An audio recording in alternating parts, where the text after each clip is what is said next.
The night was supposed to be loud, flashy, and forgettable, the kind of club evening where celebrity faces blend into strobe lights and bass-heavy music.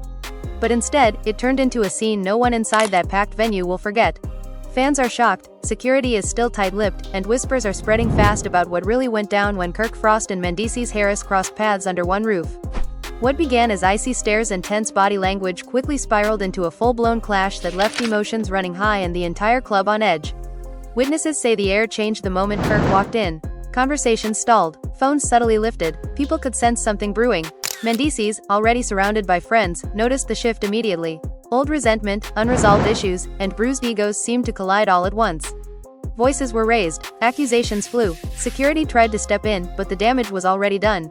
This was not just a disagreement. This was years of tension bubbling over in public. And then came the moment that stunned everyone. Young Jock, watching the chaos unfold, made a decision that changed the night entirely. As the argument grew louder and more personal, Jock allegedly pulled out his phone and called the police. Fans are asking why. Was he protecting the club, trying to stop something worse, or sending a message of his own? Some say it was fear. Others say it was betrayal. By the time sirens were rumored to be on the way, the crowd was buzzing, sides were being chosen, and reputations were hanging in the balance. What really sparked the fight? What words crossed the line? And why did this clash feel so personal that it pulled law enforcement into a celebrity night out? Stay right here, because the story behind this explosive confrontation is far messier, more emotional, and more shocking than anyone expected. The bass was so heavy it felt like it was pushing against everyone's chest, rattling glasses and nerves at the same time. Kirk was already irritated before he even reached the VIP section. He had heard Mendeces was in the building, and that alone was enough to sour his mood. There was history there, unspoken tension, half-resolved arguments that never really stayed buried.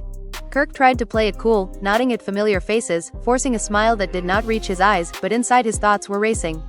He told himself he would ignore it, that tonight was about business and appearances, not old beef. But the moment he locked eyes with Mendeces across the room, that plan collapsed. Mendeces noticed Kirk at the exact same second. His laughter cut off mid-sentence as his jaw tightened. Friends around him sensed the shift immediately. Someone leaned in and whispered something, but Mendeces barely heard it. All he could see was Kirk standing there like he owned the place, shoulders back, chin raised, wearing that familiar look that always felt like a challenge. Emotions ran high without a single word being spoken. The music kept playing, but the tension between them was louder than any speaker in the club. Kirk took a step closer, not aggressively, just enough to make a point. Mendeces did not move. The space between them shrank, and suddenly the air felt thick. Kirk broke the silence first, his voice low but sharp, asking if Mendeces had something to say now that they were face to face. Mendeces laughed, a short, humorless sound, and replied that he did not owe Kirk anything, especially not respect. Nearby fans leaned in, pretending not to stare while recording everything in their minds. Words started stacking on top of each other fast. Kirk accused Mendeces of talking behind his back, of running his mouth to mutual friends and stirring drama for attention. Mendeces fired back, saying Kirk had been doing damage control for years and could not stand being called out. The argument was no longer private. People nearby heard every word, every accusation. Faces turned. Phones came out. Fans are shocked at how quickly things escalated. Security hovered, unsure whether to intervene or let it cool down. Mendeces took another sip of his drink, then placed the glass down with a little too much force. He stepped forward, closing the gap completely, and told Kirk to stop pretending this was about gossip when it was really about ego. Kirk's expression hardened. He brought up loyalty, betrayal, and moments when he felt Mendeces crossed lines that could not be uncrossed. Each sentence felt heavier than the last. Around them, friends began choosing sides. Some pulled Kirk back slightly, whispering that this was not the place. Others stood behind Mendeces, arms folded, eyes locked on Kirk like they were ready for whatever came next. The club felt divided down the middle, an invisible line drawn by old alliances and grudges. Even the DJ seemed to sense something was off, lowering the volume just enough for raised voices to carry. Mendeces accused Kirk of playing victim while quietly manipulating situations to make himself look clean. Kirk snapped back, saying Mendeces loved chaos and always hid behind a tough image instead of taking responsibility. Their voices rose. Insults slipped in between accusations. What started as sharp words turned personal, dragging family, past mistakes, and public embarrassment into the spotlight. The family was left divided long before this night, but now it was happening in real time, in front of strangers. That was when young Jock entered the picture more directly.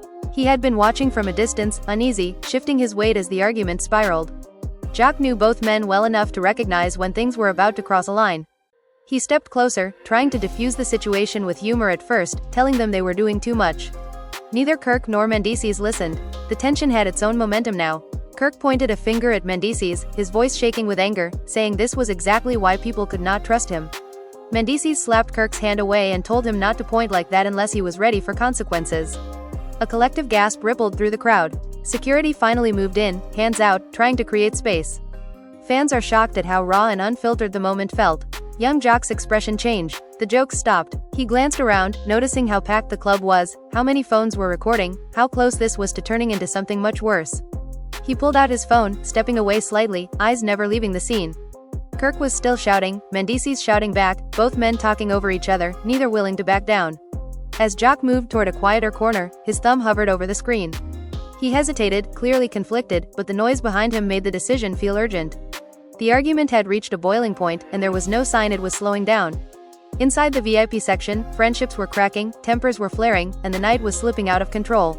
No one noticed exactly when Jock made the call, only that everything felt different afterward, like the countdown had already begun. The morning news cycle picks up the story like fuel meeting fire, and in this fictional world the anchors speak carefully while the tickers scream speculation. Fans are shocked as panels debate whether the leaked Epstein recruitment video is real or a stitched illusion meant to mislead. Erica watches from her kitchen, coffee untouched, as familiar faces question her integrity with polished concern. A former mentor appears on screen, shaking their head and saying they never expected this from her, and the words cut deeper than any headline. Emotions ran high when a producer hints that more insiders are ready to talk, promising exclusive interviews that will peel back the layers. Erica's phone buzzes again, this time with a message from an old pageant rival who writes, "You should have seen this coming." Erica deletes it without replying, her hands trembling. The fictional narrative shifts to a crowded studio where a dramatized whistleblower claims the video proves Erica was a front, a smiling intermediary who opened doors without asking questions. The claim lands hard even without evidence. Social feeds light up with slow-motion replays of Erica's past speeches, viewers convinced that pauses and smiles now reveal hidden intent.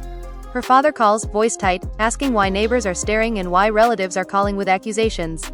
The family was left divided again as some urge Erica to fight back publicly while others beg her to disappear until the storm passes. Erica tells them silence feels like surrender, but speaking feels like stepping into a trap. In a quiet scene, Erica meets a longtime friend who once celebrated her crown like a shared victory. The friend's eyes search her face for reassurance, and finally asks, "Did you ever know any of this?" Erica answers with a firm no, her voice breaking as she explains how symbols are used, how faces are borrowed to legitimize rooms they never control. The friend wants to believe her but admits the video makes it hard. That doubt hangs between them, heavier than anger. Fans are shocked when screenshots of their meeting leak online, captioned as secret damage control. Erica realizes privacy has vanished, replaced by an audience hungry for confession. The fictional leak machine keeps turning. A tabloid posts a timeline alleging Erica attended events she barely remembers, reframed as clandestine gatherings. Commentators accuse her of selective memory. Erica's lawyer warns her that truth moves slower than lies and advises restraint. Still, Erica drafts a statement at 3 in the morning, rewriting every line until it sounds less defensive, more human. She deletes it anyway. Emotions ran high as another former acquaintance releases a vague audio clip, claiming Erica once joked about power and access. The clip lacks context, but context no longer matters. Outrage fills the gaps. As the story deepens, Erica's mother appears in a dramatized call-in interview, defending her daughter with raw emotion. She says Erica was raised to trust institutions and believe in opportunity, not manipulation. The host thanks her politely and then asks whether innocence can coexist with benefit. The question lingers unanswered. The family was left divided by the interview, with some praising the courage and others fearing it poured gasoline on the fire. Erica comforts her mother afterward, assuring her none of this is her fault, even as she wonders how blame spreads so easily. In this imagined world, a counter-narrative emerges. Supporters circulate posts arguing the Epstein label is being weaponized to destroy women who rose too quickly. They point out the absence of proof and the convenience of timing. Detractors accuse them of denial. Fans are shocked by how vicious the arguments become, friendships ending over comment threads. Erica reads a message from a young fan who writes that seeing her dragged like this makes success feel dangerous. The message breaks her composure, and she cries for the first time since the leak. The tension escalates when a late-night show teases a bombshell interview scheduled for the next episode. The guest is billed as someone who knows Erica's secrets. Erica's lawyer advises a preemptive response, but Erica hesitates, fearing the trap of reacting to shadows. She remembers the day she won the crown, the cheers and cameras, the promise that visibility meant safety. Now visibility feels like exposure.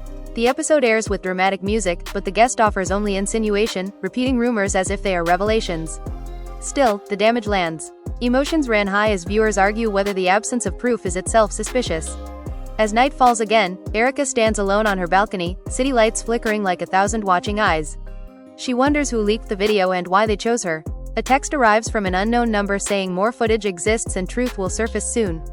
Fear and resolve mix in her chest. She knows the story is tightening around her, pulling threads from every direction, and she braces herself for whatever comes next, aware that in this fabricated drama, survival may depend on reclaiming her own voice before it is rewritten again. The doors at the front of the club swung open and a wave of noise rushed in from outside, mixing with the tension already choking the room. Even before anyone officially announced it, everyone knew the police had arrived. The energy shifted instantly from reckless to fearful. Some people backed away like they wanted to disappear into the walls. Others stood frozen, phones still raised, capturing every second. Fans are shocked at how quickly the mood flipped from aggressive to panicked. Kirk was the first to fully process what this meant. His anger drained into something colder, more calculating. He stopped yelling and straightened his jacket, trying to regain control of how he looked. But his eyes kept darting toward young Jock. Mendices, on the other hand, looked insulted more than afraid. He shook his head slowly, laughing under his breath, saying this was unbelievable. He accused Jock of turning a personal issue into a legal one, crossing a line that could never be uncrossed. Young Jock finally spoke up, his voice firm but strained. He said nobody was listening and things were getting out of hand. He said he did what he thought was necessary to keep people safe. Mendices snapped back, asking since when calling the police on friends was considered protection. Kirk jumped in, saying Jock had no right to make that decision for everyone else. The accusations piled up, shifting away from the original argument and onto betrayal. Security tried to calm everyone down, urging cooperation, telling them to keep their voices down. Kirk's friends crowded around him, whispering advice, some telling him to leave immediately, others saying staying would make him look guilty. Mendices' circle was just as divided. One friend told him to relax and let it go. Another fueled the fire, saying this was proof that Kirk and Jock never had his back. When the officers finally stepped inside, the club fell nearly silent. All eyes turned toward them. The flashing lights outside painted the walls in blue and red, giving the scene an unreal, almost staged feeling. The officers spoke calmly, asking what happened, scanning faces, assessing the damage. No one rushed to answer at first. It felt like everyone was waiting to see who would speak and whose story would set the tone.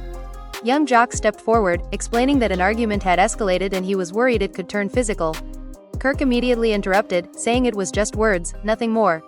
Mendices laughed sharply and said funny how it was just words until the police showed up. Emotions ran high again, but this time they were restrained by fear and pride instead of rage. Fans nearby whispered theories to each other. Some said Kirk had gone too far. Others said Mendices had been looking for a confrontation all night. Many questioned Jock's loyalty, wondering if this move would permanently fracture relationships that were already fragile. The family was left divided in a way that felt permanent, not just for the night but for the future.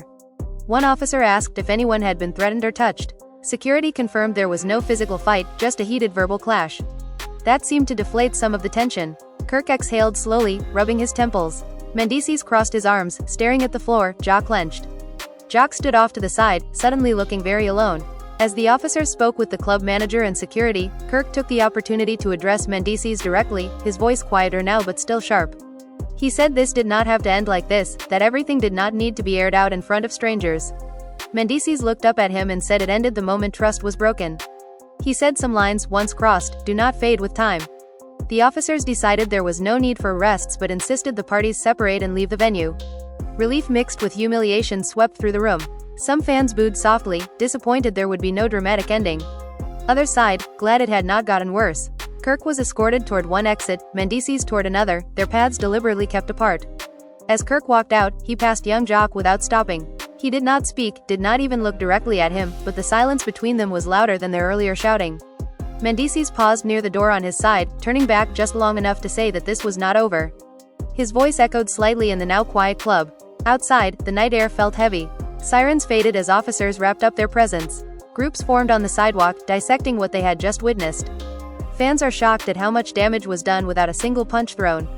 Inside, staff cleaned spilled drinks and overturned chairs, erasing evidence of the chaos, but the emotional mess lingered. Kirk got into his car, staring straight ahead, replaying every word in his mind. Mendices drove off in the opposite direction, anger simmering beneath a calm exterior. Young Jock stood back for a moment, watching both cars disappear, knowing the call he made would follow him far longer than the night itself. The confrontation was over, but the fallout was just beginning, and everyone involved could feel it settling in, heavy and unavoidable. By the next morning, the story had already taken on a life of its own. Phones buzzed non-stop as clips from the club spread across group chats and fan pages. People dissected every gesture, every facial expression, every pause that hinted at something deeper. Fans are shocked not just by the argument itself, but by how many relationships seemed to fracture in a single night. Kirk woke up to missed calls and messages from people asking for his side, warning him that the narrative was already being written without him. Mendices, meanwhile, sat quietly, scrolling through comments with a tight jaw. Some fans praised him for standing his ground. Others accused him of instigating the entire situation. He replayed the moment young Jock stayed silent when asked if he called the police, and that silence burned more than any insult Kirk had thrown. To him, that was the real betrayal, not the shouting, not the accusations, but the choice to involve outsiders in something that felt personal. Young Jock faced his own storm. Messages poured in questioning his loyalty, his motives, his judgment. Some friends told him he did the right thing, saying the situation could have turned dangerous. Others said he crossed an unforgivable line. Jock tried to explain himself in private conversations, repeating that he feared things would escalate, that he acted out of concern. But doubt lingered, and every explanation seemed to create more questions. Later that day, Kirk finally spoke to a close friend, his voice low and tired. He admitted the argument went too far, but insisted it never needed police involvement. He said the humiliation stung more than the anger. Being separated by security, watched by officers, and whispered about online made him feel exposed. He wondered aloud who he could actually trust if things unraveled that fast in public. Mendices had his own conversations, telling those closest to him that the night confirmed what he had suspected for a long time. He said respect had been missing long before the club, and now it was gone completely. He talked about loyalty, about how certain moves reveal more than years of words ever could. The family was left divided, with some urging forgiveness and others saying distance was the only option. Fans continued to argue online, choosing sides, posting theories, turning moments into memes and headlines. Some insisted Kirk's calm exit proved maturity. Others said Mendices' refusal to back down showed strength. Many focused on Jock, debating whether he was a responsible adult or a snake in disguise. Emotions ran high across the internet, feeding the drama far beyond the walls of the club. Behind the scenes, mutual friends attempted damage control. Texts were sent suggesting private meetings, neutral spaces, calm conversations away from cameras. Kirk considered it briefly, then hesitated. Mendices dismissed the idea outright, saying some conversations only reopen wounds. Jock was willing to talk but unsure anyone would listen. Each man stood on his own island, surrounded by noise but isolated in thought. Days passed, and the tension did not fade. Interviews were hinted at, statements were drafted and deleted. Every move felt loaded. Kirk worried about how this would affect his image and his family. Mendices worried about being painted as the villain in someone else's story. Jock worried that one decision made in a moment of fear would redefine how people saw him forever. The club incident became a reference point, a shorthand for broken trust. Whenever their names appeared together, fans expected sparks. Promoters quietly adjusted guest lists. Invitations became selective. Even casual encounters felt charged, like unfinished sentences hanging in the air. What started as an argument over old issues had reshaped dynamics in ways no one fully predicted. Late one night, Kirk sat alone, replaying the first moment he saw Mendices across the room. He wondered if walking away then could have changed everything. Mendices, in his own space, thought about the laugh he gave before things exploded, questioning whether pride had blinded him. Young Jock stared at his phone, scrolling past debates about his character, wishing he could explain the weight of that split-second choice. No apologies were issued, no public reconciliation happened. Instead, silence filled the gaps where words might have been. Fans are shocked by how unresolved everything remains, how quickly unity turned into distance.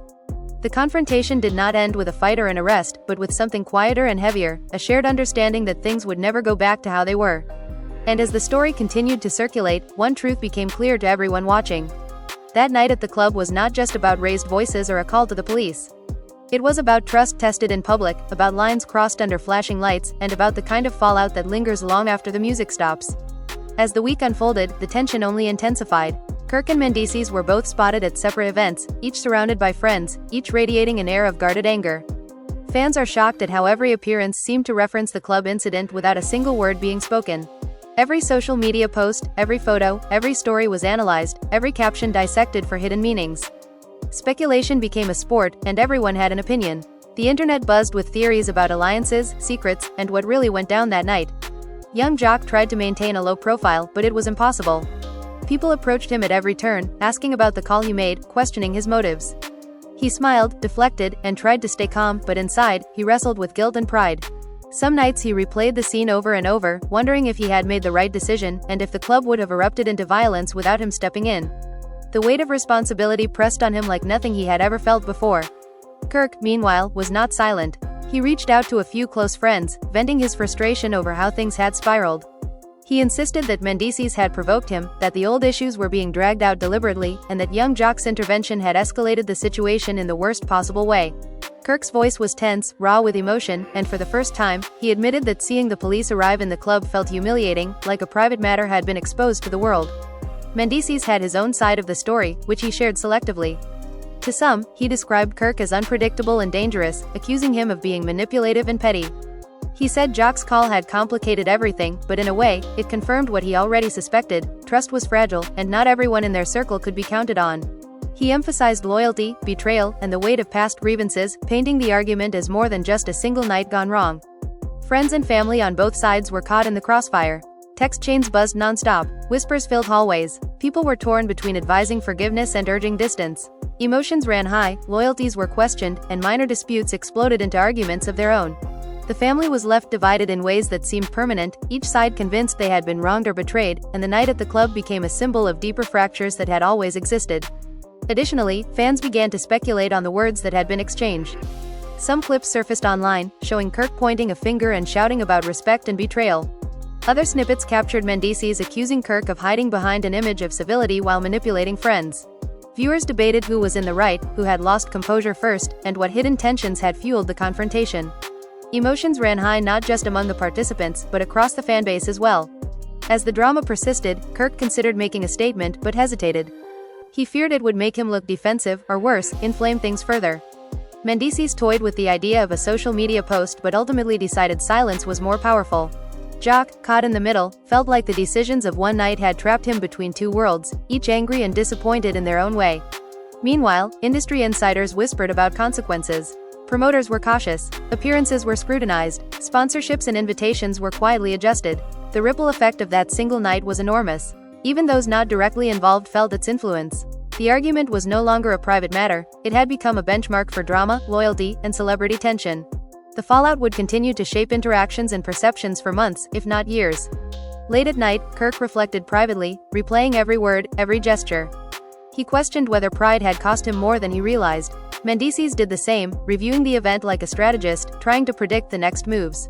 Young Jock lay awake, thinking about the consequences of a single call, the way his choice had reshaped relationships, and how people might never trust him the same way again.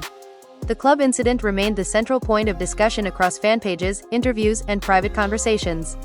Nobody could agree on who was right or wrong. Some argued Kirk had been provoked. Others said Mendices had been patient for too long. Jock's role was debated endlessly, with accusations of betrayal and praise for foresight tangled together.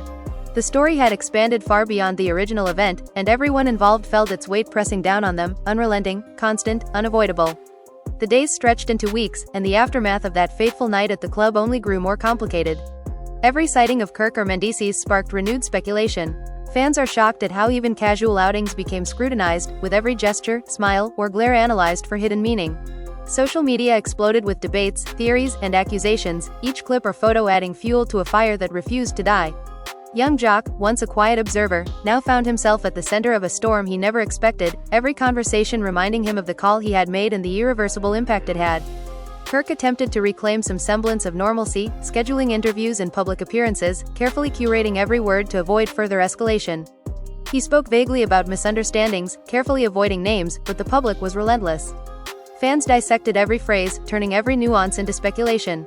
He realized quickly that controlling the narrative was nearly impossible. Every statement, every post, every interaction risked twisting the story further, making him appear defensive or guilty, regardless of his intent.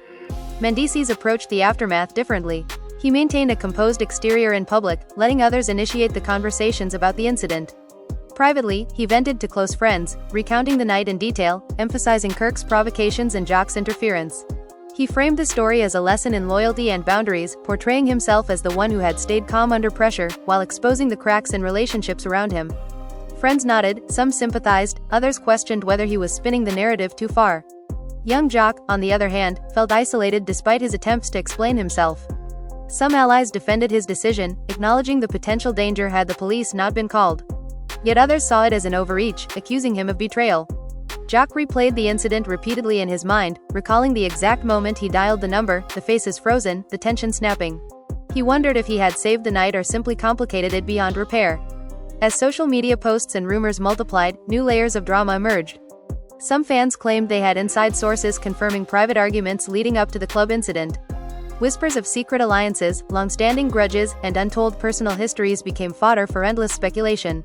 Each rumor seemed plausible enough to stir excitement, making it nearly impossible to separate fact from exaggeration. The drama now had a life of its own, independent of Kirk, Mendices, or Jock. Both Kirk and Mendices began receiving texts and calls from industry insiders, asking about possible collaborations or appearances.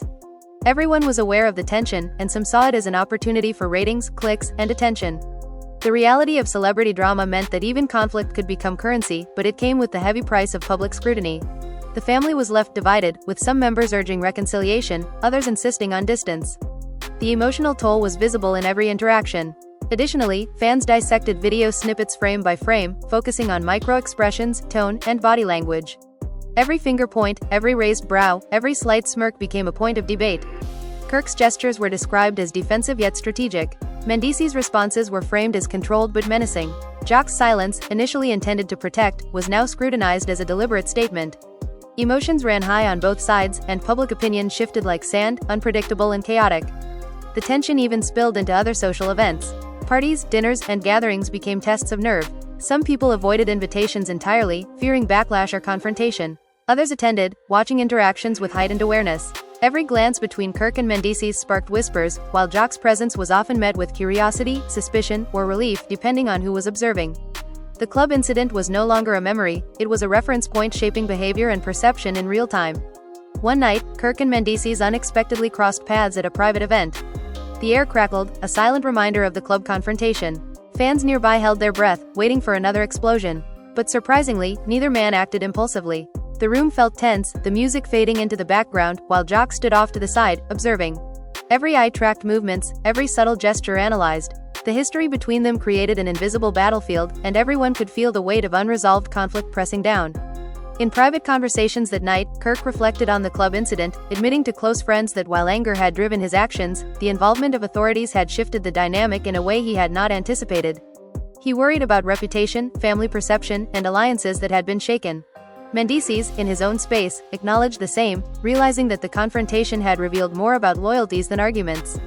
Jock wrestled internally with his decision, understanding that while it had prevented immediate violence, it had also changed relationships forever. By now, the club incident had become more than just a single night of conflict. It was a symbol of trust, betrayal, pride, and consequences. Every interaction, every post, every appearance seemed to reference that night, intentionally or not. The fallout had created a landscape where old alliances were questioned, new tensions emerged, and fans stayed glued to every development, eager for the next twist in a story that refused to resolve itself. Weeks turned into months, yet the echoes of that night at the club continued to reverberate. Kirk and Mendices had both learned, painfully, that a single moment of heated emotion could reshape public perception and personal relationships for the long term. Fans are shocked at how every interaction now carried the invisible weight of that confrontation. Every handshake, every glance, every photo shared online became scrutinized, dissected, and debated endlessly. Young Jock felt the pressure mounting, knowing that the ripple effect of his phone call was far larger than he ever imagined. Kirk tried to reclaim his narrative by carefully posting on social media, sharing motivational quotes and neutral images, but every post was analyzed for hidden meaning. Some fans praised him for his composure, interpreting calm captions as maturity. Others read into them as veiled digs at Mendices and Jock. The tension that had begun in a crowded VIP section now played out across screens and comment threads, feeding endless speculation and keeping the drama alive. Kirk's private messages were flooded with inquiries, offers of support, and cautious advice, forcing him to pick his words carefully. Mendices approached the situation differently, maintaining an appearance of calm and control while quietly signaling to close allies that the events of that night had shifted power dynamics. He reinforced his loyalty to certain people, expressed disappointment in others, and made it clear that boundaries had been crossed. The incident had become more than a heated argument, it was now a test of trust, one that revealed alliances and fractures previously hidden. He analyzed each response to his posts, each conversation, each subtle social cue, knowing that perception mattered as much as truth. Young Jock, meanwhile, struggled with isolation and the weight of responsibility. He replayed the decision to call the police, questioning whether it was truly necessary or whether it would forever mark him as disloyal in the eyes of his peers. Some close friends defended him, acknowledging the potential danger he had prevented. Others criticized his judgment, claiming he had unnecessarily escalated a private dispute into a public spectacle. Jock wrestled with these conflicting reactions, aware that his choice had lasting consequences beyond immediate safety. Industry insiders and promoters began adjusting their strategies, aware that the incident had become a touchstone for celebrity drama. Invitations, appearances, and collaborations were carefully curated, with awareness that any interaction could be framed within the narrative of the club confrontation. Kirk and Mendices navigated this new landscape cautiously, each move weighed for potential backlash, alliance shifts, or public interpretation. Every encounter, every photo, every public comment was scrutinized, reflecting how high the stakes had become. The public remained intensely engaged. Fans dissected clips, analyzed micro-expressions, and debated motives. Kirk's gestures were portrayed as strategic yet defensive. Mendices' demeanor was interpreted as controlled but intimidating. Jock's silence was read as either cautious foresight or covert betrayal. Emotions ran high, with alliances and loyalty continuously questioned in real time. The story, originally confined to a VIP section, had grown into a broader narrative of trust, reputation, and personal accountability. Behind the scenes, private conversations continued, but they were tense and measured. Kirk admitted privately that the police presence had changed everything, that the exposure had been humiliating, and that the relationships affected would never be quite the same. Mendices reflected on the incident as a revelation, confirming suspicions about loyalty, respect, and personal boundaries. Jock considered that his decision, though necessary in the moment, would remain a defining element of how others viewed him, whether fairly or not. The club incident became a benchmark, a reference point for future interactions. Every encounter, whether casual or formal, carried the weight of that night. Fans, friends, and industry figures remained on edge, anticipating sparks that could ignite renewed drama. Even attempts at reconciliation were fraught, with each side hesitant, guarded, and acutely aware of how perceptions could shift with one misstep. The conflict had become less about a single argument and more about the long-term implications of loyalty, betrayal, and public scrutiny.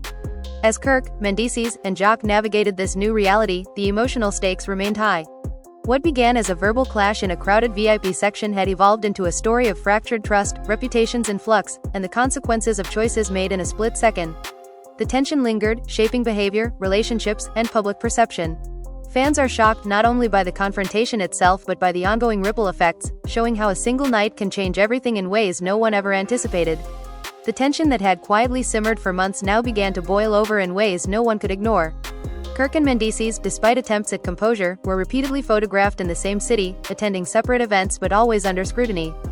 Fans are shocked at how even the slightest glance or coincidental presence sparked speculation. Every interaction, every body language cue was analyzed like evidence in a courtroom.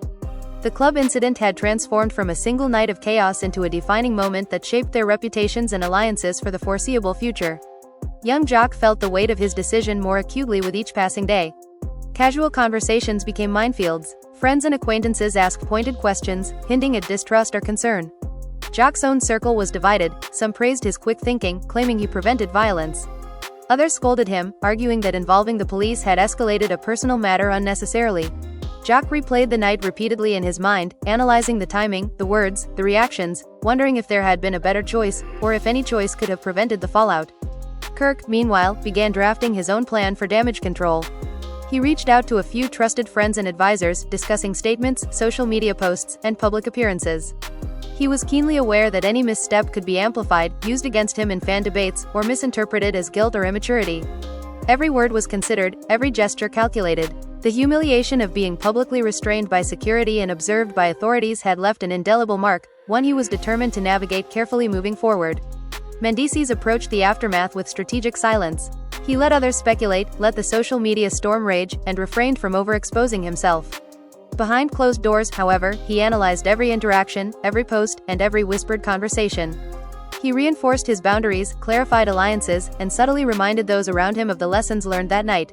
His patience, coupled with calculated appearances, made him seem controlled to the public, but privately he was acutely aware of how fragile relationships had become. The fans and media only intensified the pressure. Clips from the night, snippets of conversation, and blurred photos circulated online, dissected endlessly. Each post sparked debates. Who was in the right, who had overreacted, and who would face the long-term consequences. Jock's role became a central topic of discussion. Some called him a hero, others a traitor. Every narrative seemed plausible enough to stir emotion, and emotions ran high across platforms, keeping the drama alive far beyond the club walls. Industry insiders and promoters responded cautiously. Invitations, collaborations, and appearances were now considered with the backdrop of the incident in mind. Any gathering or event had the potential to reignite the drama. Kirk and Mendices both navigated these waters carefully, their interactions deliberate, measured, and loaded with subtext. Jock remained a wildcard, his decisions scrutinized not only for their past impact but for potential future consequences. Private conversations between Kirk and his allies revealed frustration and lingering anger. He spoke about the provocations, the public humiliation, and the altered perception of loyalty. Mendices, confiding in his own circle, emphasized respect, boundaries, and the confirmation of suspicions he had held for years. Jock reflected on his decision to call the police, balancing relief at preventing escalation against guilt over fracturing trust. Each man was shaped by the incident, each reaction layered with emotion, pride, and consequence. As time went on, the club confrontation became a benchmark for understanding celebrity dynamics, loyalty, and conflict. It influenced behavior at events, guided social media strategies, and colored fan perception. Every interaction, however mundane, was now framed within the context of that night. The drama had evolved from a singular event into an ongoing saga, a story of trust tested, alliances shifted, and reputations forever altered. The city itself seemed to hold its breath whenever Kirk, Mendices, and Jock were mentioned in the same sentence. Every sighting reignited debate, every social media post became a topic of speculation.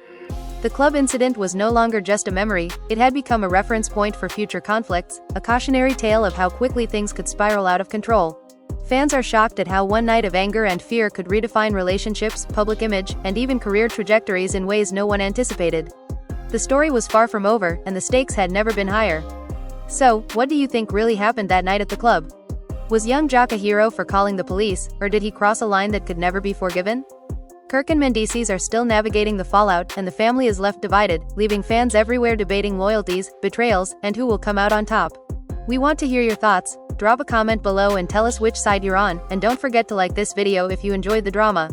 Make sure to subscribe and hit that notification bell so you don't miss the next explosive update in this story that's far from over.